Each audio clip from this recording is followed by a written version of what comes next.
Talent public school কর্তৃক আয়োজিত আন্তর্জাতিক মাতৃভাষা দিবস উপলক্ষে আলোচনা সভা ও পুরস্কার বিতরণী অনুষ্ঠান অনুষ্ঠিত। ফেব্রুয়ারির 21 তারিখ মঙ্গলবার দিন 10টা বাজে বাকুলিয়ার মিয়া খান সদাগর এলাকাত এই আয়োজন করা হয়।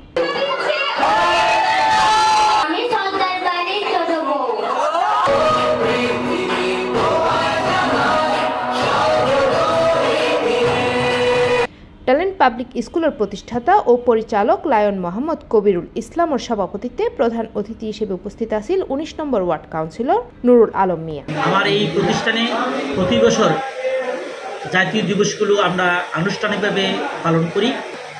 আমি একজন বঙ্গবন্ধুর আদর্শের সৈনিক হিসাবে আমি বঙ্গবন্ধুর আদর্শকে ভালোবাসি। আমি সবসময় চেষ্টা করি সুশিক্ষায় শিক্ষিত করে দেশের কল্যাণে ছেলে মেয়েদেরকে গড়ে তোলার জন্য। এ সময় বিশেষ অতিথি হিসেবে উপস্থিত আছেন চট্টগ্রাম সিটি কর্পোরেশনের সাবেক ডেপুটি মেয়র শেখ মোহাম্মদ ফারুক, বাংলাদেশ আওয়ামী লীগের 19 নম্বর দক্ষিণ বাকুলিয়া ওয়ার্ডের সভাপতি আলহাজ নুরুল আজিম নূর সদাগর, বাংলাদেশ কিন্ডারগার্টেন অ্যাসোসিয়েশনের চট্টগ্রাম বিভাগের সাধারণ সম্পাদক লায়ন লুবনা হুমায়ুন ছবি।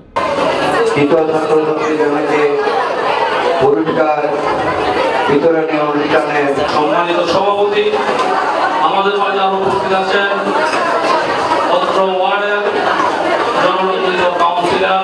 21 ফেব্রুয়ারি এবং বার্ষিক ক্রীড়া ও সাংস্কৃতিক প্রতিযোগিতার স্যার এখন আমার যে পরিচয়টা দিয়েছেন সেটা হচ্ছে আমি মনে করি আমার সবচেয়ে বড় পরিচয়।